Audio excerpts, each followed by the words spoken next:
Today's guest is a very special person, great human being, one of my best friends. Ladies and gentlemen, please welcome Christian Drake. The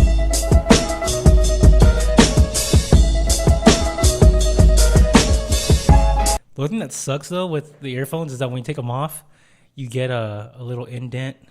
Oh, I definitely will get in your hair. Yeah. Like when I used to play Fortnite a lot, I would get a fat freaking Fortnite, we love Fortnite. fat little thing. But yeah, Definitely Apex a lot too. we're rolling. Oh, we are? Yeah, What's up, guys? we back. Took a little break, but we're back now. But we bet. Let me pull up my questions that I got from last time. Okay. My bad. I should have had these printed. There's so much happening in the world too. Honestly, it sounds very ignorant of me, but I kind of don't read the news. Okay. It does sound, I mean, I keep up to the point where I'm informed, but I'm not like deep diving to the point where I scare myself. Because I feel like that's where, yourself? like, you know how some people, like when COVID was first happening, because I caught myself, I was like, okay, COVID's happening, okay, it's scary. And then I come home from Home Depot where it's like COVID city, and I was like, oh my God, 200 people died. And I was like, Mom, like, they probably, I was trying to like cool her down by saying, you know, they probably had pre-existing conditions. We don't know the full, this is like mid-March. This is super early. All over the news, that's all you would see. So I was like, okay. Right when everything was starting to Unravel. Yeah, I remember that too. And she's like, 200 people died. That's real. It's not funny. And I was like, no, it's not at all. But I feel we should be more rational, you know? But, you know, that's what it was. No, that's real. I remember because around the same time when like all like the toilet paper shortage and stuff was happening. Yeah. My dad had me go to like the store and like he had to pick up like mad soup. It was like toilet paper, just like all like non-perishable stuff. Yeah. And I was like, dang, this is really happening around. Like the count, you were doomsday prepping, huh? Yeah, it literally felt like the beginning of like those zombie movies when like you actually like, oh, It's the countdown. Yeah, you go to the store and everybody's all going crazy and stuff. Because at Home It Depot, was wild. it was probably like the week after everything started happening, when the toilet paper thing. I come into work because I didn't work that day, and the next morning I came in, and my routine was to stock aisle 4 every morning because it's all the cleaning stuff. So of course, paper towels, napkins, everything's there. I look on the rack and it says 1 per person, no exceptions. So that morning I open, people come in, flooding. They want toilet paper. People are fighting over it, and I'm just like, yo, you can't take more than 1. Are you kidding me? This is ridiculous. Have you not seen the news? People are taking these by the dozens. And I said, I'm sorry, but that's just the policy, you know? If you take all the toilet paper we have, then person B won't have enough for them, you know? It's just fair. Oh, that's bullshit. Where's your manager? So that's how I started my morning as soon as I got there. Where's your manager? And then the soap, too. Soap was going crazy? Wow. At Home Depot, there's like a whole section just full of different soap that was getting taken. Yoink. Napkins. One guy was like, yeah, man, there's no toilet paper, so I had to use napkins to wipe my ass.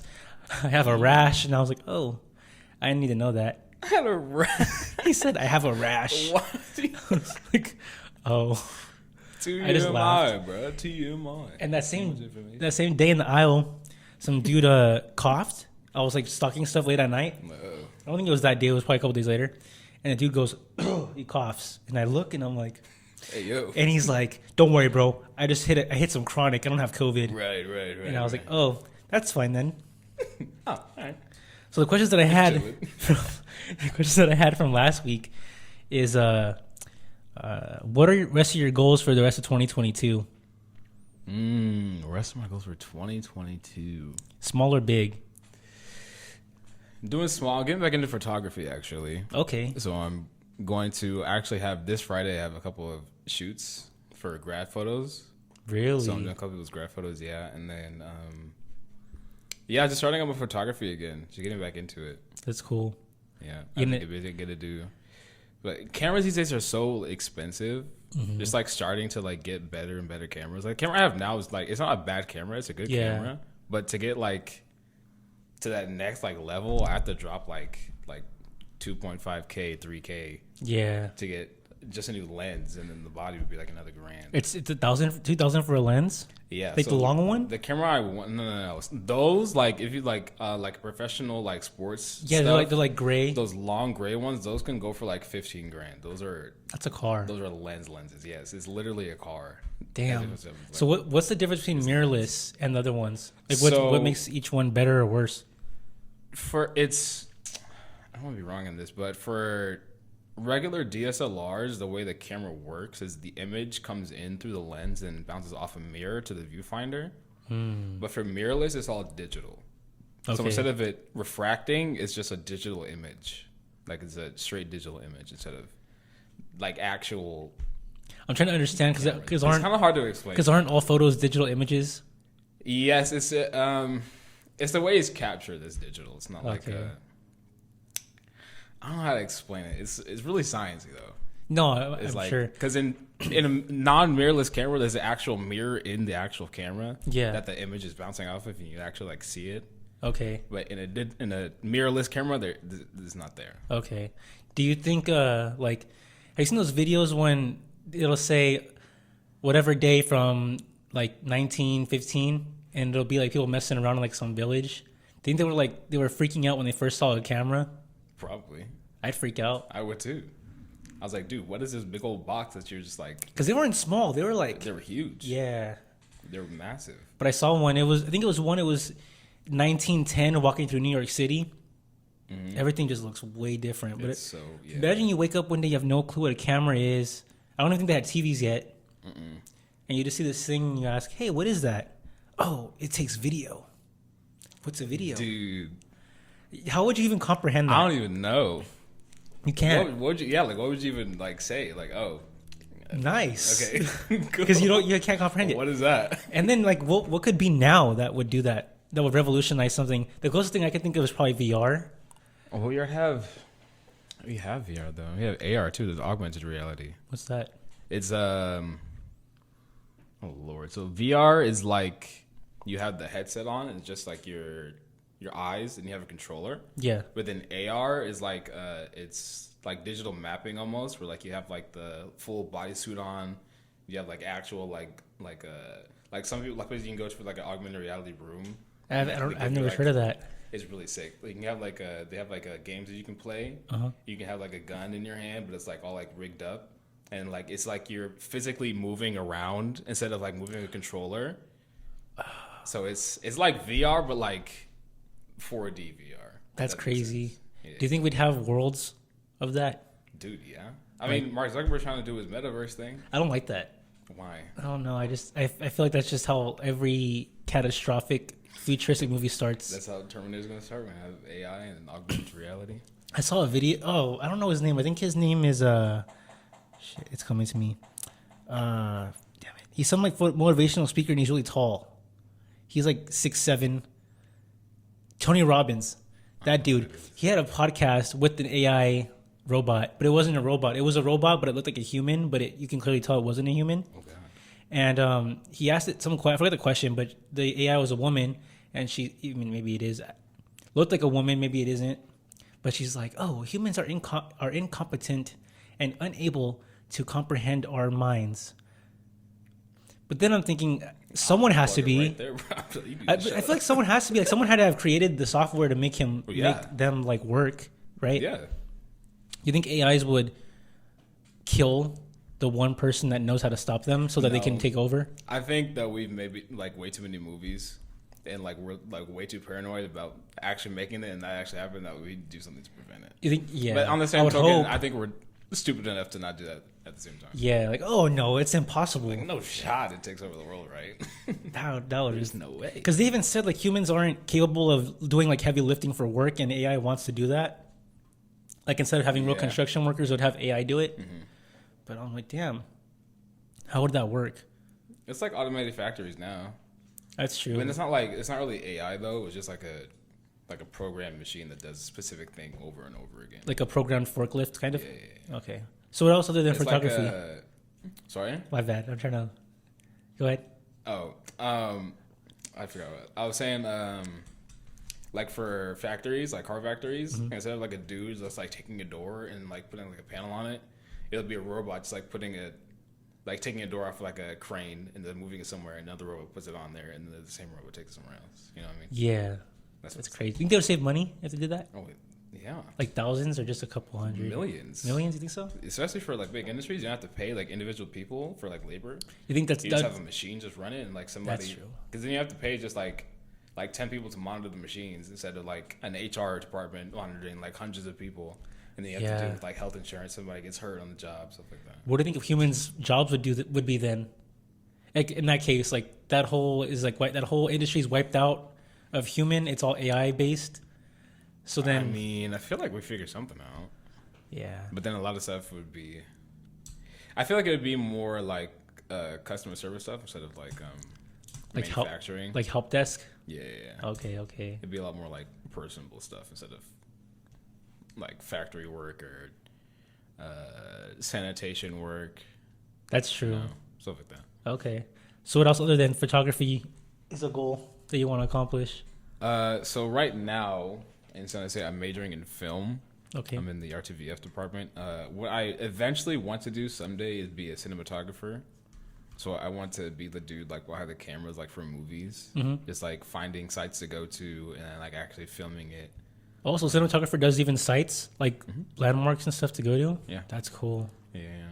Did you watch Batman yet? I did. I actually saw that. Cinematography is really good. It is really good. The thing I like about Batman in general, with like every movie that Warner Bros. Has done with it, is very easy to like figure out where to film and how to film it, because there's already a set like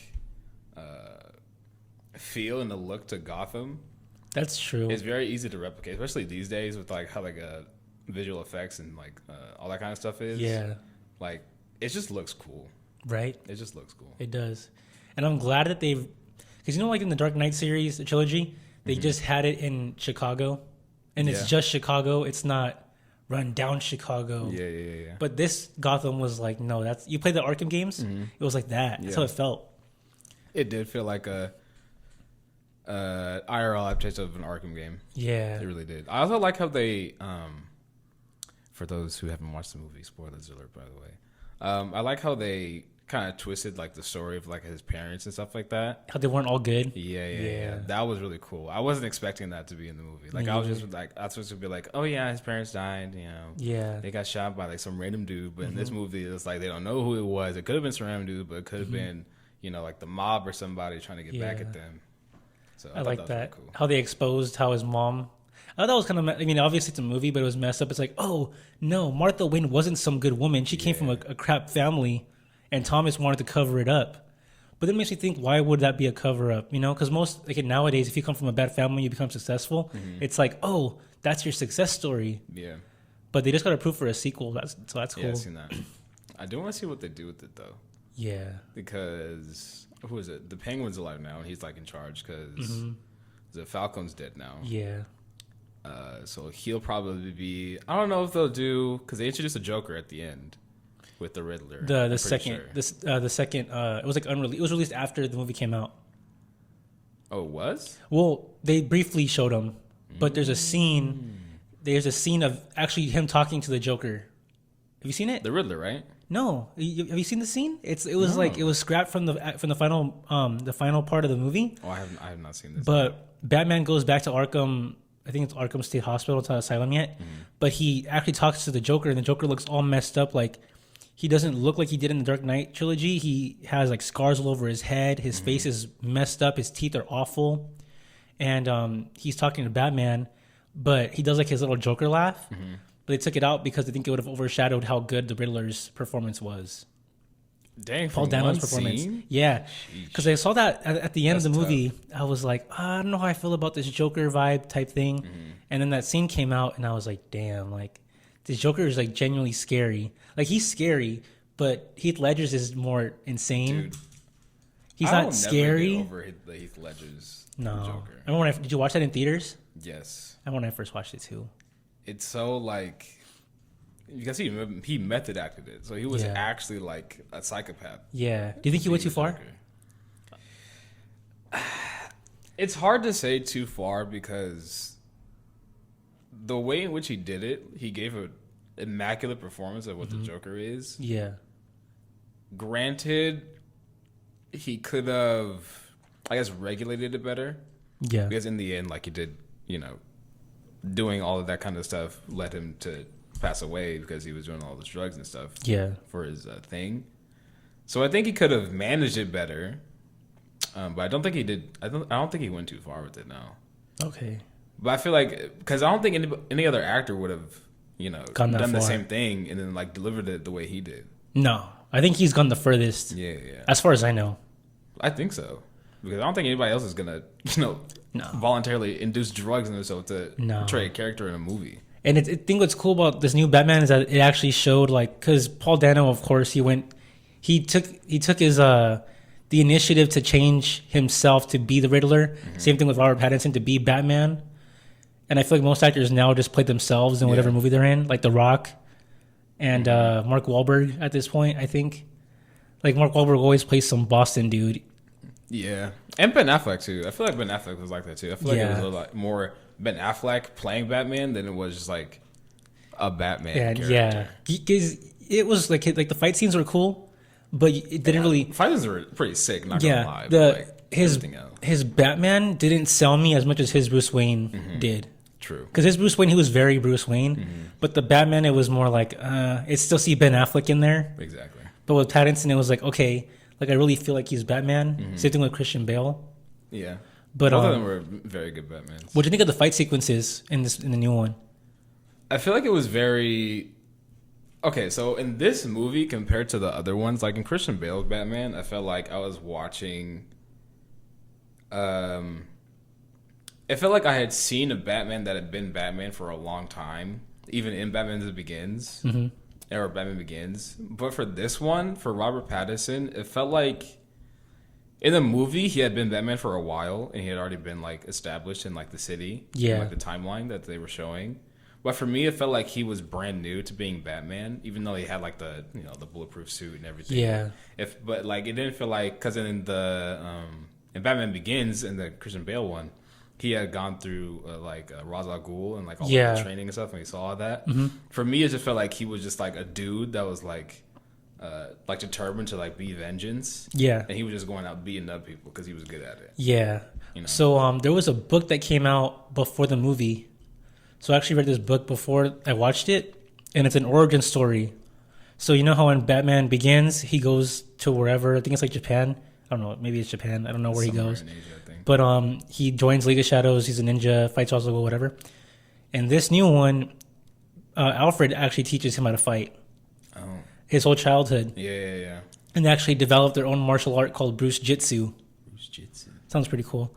And then as Bruce gets older, then he moves away. And they didn't dive too deep into that. But then they just said, he didn't mention No League of Shadows, they didn't mention Ra's al Ghul. They just said he traveled the world to learn different martial arts from like different countries. Yeah. And then when he was confident enough, he came home. And then that's where it starts the movie. Sick, yeah. It even goes through the whole process of the Batmobile being built. It was sick. I don't know if I like this. You don't like it? I think like, it's practical. Sick. It was very practical. Yeah. But then I feel like they made it too real, because I like it being a little fantastical. You like it being more fantasy? Yeah. Okay. Like Christian Bale's Batman, even though that was an actual like legit like military thing, like that's not something you can like see every day, like somebody can just like make, That's true. Like it's very like unobtainable. It's tailored to Batman's needs. Exactly. Yeah. This just felt like a beefed up muscle car. That it's pretty much what it is. Yeah, except for the turbine in the back. That's kind of crazy. Yeah, it looked like a V10, like a V12 with like. It looked basically like a Hellcat, like a stripped down like Bugatti almost. Think so, Bugatti? Yeah, because it has a what's it called? It's not a turbine, but like the engine is tailored. It's like made like towards like an airplane engine. Like a Bugatti is literally like an airplane engine inside of a car. Is it? Like the design of it, yeah. Okay. So I feel like it was more like that, but like in an old like Dodge Challenger. Okay. Got it. Kind of. I can see that. But that's just a personal preference. I think my problem with the Batmobile, if I have to really be picky, is its maneuverability. Like in the Dark Knight trilogy, it can swerve. Not that this one couldn't, but it definitely has like. When I first saw it, I thought they were gonna have the muscle car, but they were gonna make it do unpractical things for a muscle car where it just didn't make any sense. It doesn't have to because it's a fantasy movie, right? Yeah. But this muscle car Batmobile was very stiff. It was a car. Like it wasn't hitting corners super tight or anything. But that's my only complaint. I think it was just fast. Yeah, because like Christian Bale's like he had like the whole when like he came out of the car and turned into a motorcycle. Like Robert Pattinson's like it was just literally just a muscle car. Yeah. So as a film enthusiast / student, do you see any lazy writing in that movie? Lazy writing. Because I know in Deadpool they made a joke about lazy writing. I forget what part, but they made a fourth wall break joke about lazy writing. They do a lot. Deadpool's actually really good with their writing because they make fun of themselves in like other movies too.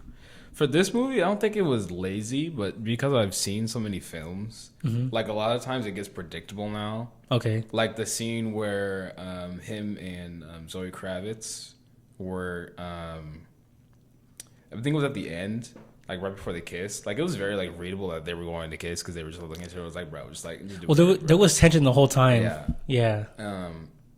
The only time that it surprised me was when they did it before. And he was like looking like deep into her eyes, and I forget what he said, but like they were like, I was like, oh, are they gonna kiss right now? And like he said something like kind of corny, and then like they went to like the next scene. Then they drift away. Yeah.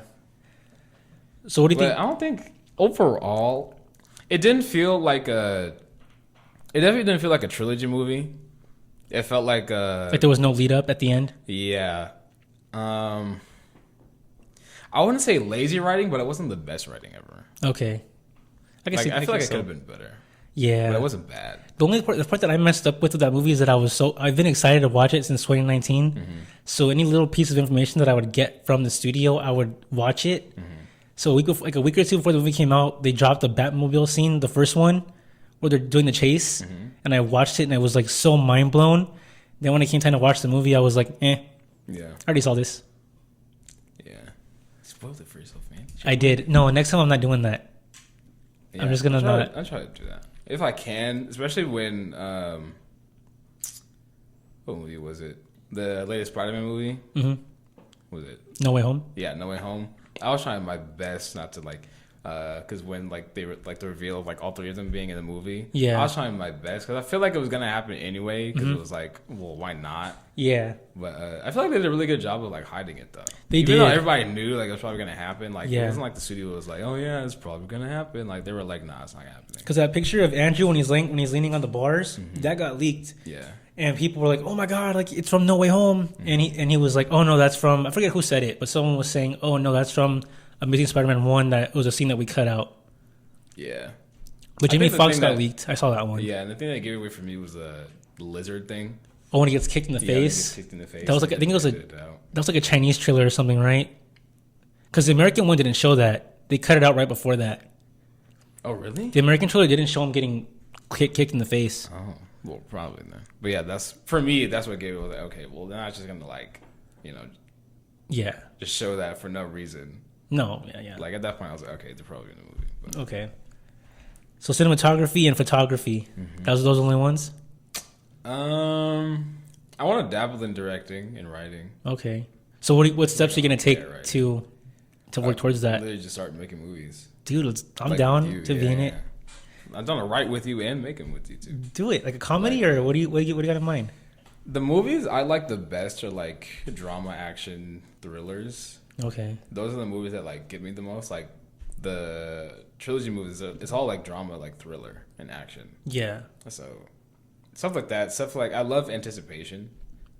So movies that like make you anticipate something happening, and then like you get like the reveal of it happening, and like something else is gonna happen. And you have to wait. Yeah. Stuff like that. Okay. I really like those kind of movies. So I really want to make something like that. Like a Zodiac type thing. That's a good movie. Yeah. I like that one. I love those kind of movies. They're great. So I have another question. It just says overall benefits training. I could answer this question. But I'm gonna go back in time a bit from when you did Taekwondo, right? Did you see any benefits from when you did that kind of shaped your mentality or how you carry yourself, and what were they? So for any martial art, not only is it good physically, but like the way that they teach it, if they're a good instructor or a good sensei, it's a very personal experience. Yeah, it's a very confidence building experience. You know, having a confidence in yourself to be like, I can do this, or like having the confidence to say like, if anybody like quote unquote tries me, like I'm be able to like fight myself or like be like a defender for like somebody else, if like somebody else is getting attacked or something like that. So and then just physically is good exercise. Yeah, for sure. So and it's a different kind of strength that you develop, because there's like, okay, I could bench, cool, but when you bench, you can't use really that strength in martial arts. It's kind of useless. Yeah, a lot of people these days like oh yeah, I'm gonna get in the gym and get ripped, but they don't do anything else. Like they don't do any like cardio, they don't do any like mobile or like mobility training. Yeah, like especially for taekwondo, it's kicks. You use your legs a lot. Yeah, and you have to stretch. You got to be loose. Yes. Yeah. So, and having like loose, like stretchy muscles are stronger. Yeah, they might not have like the muscle buildup and just be like this big, like bulky dude. You can't do anything. Yeah, you literally, because even in boxing, if you do like, you do weight training, but that's to like get the muscle buildup, and you still have to do all the mobility stuff for it. Yeah, like you can't just be strong. You have to be strong and mobile at the same time. Because you'll see dudes that walk around that they look good, right? But what good are you with strength if you walk like this? Exactly. And you can't even lift your arms, over your shoulder? Exactly. You can't throw a straight punch or something. No. Your lats are in the way. Your lats are like too big. You're like, I can't move. Yeah. And then at some point, too much muscle just becomes like a burden. Exactly. I can't say from experience, never been that big. But when I see bodybuilders, I'm like, how is that comfortable? Yeah, I don't know. I don't know how they do it. And I laugh because I'll see like this one bodybuilder I used to watch in high school. His name was Evan Centopani. He's an Italian dude I think he's from New Jersey. But I watched his day in the life, and he's like, all right, as soon as I wake up, I drink some water, and I'll have an orange. Then I'm going to go do some cardio.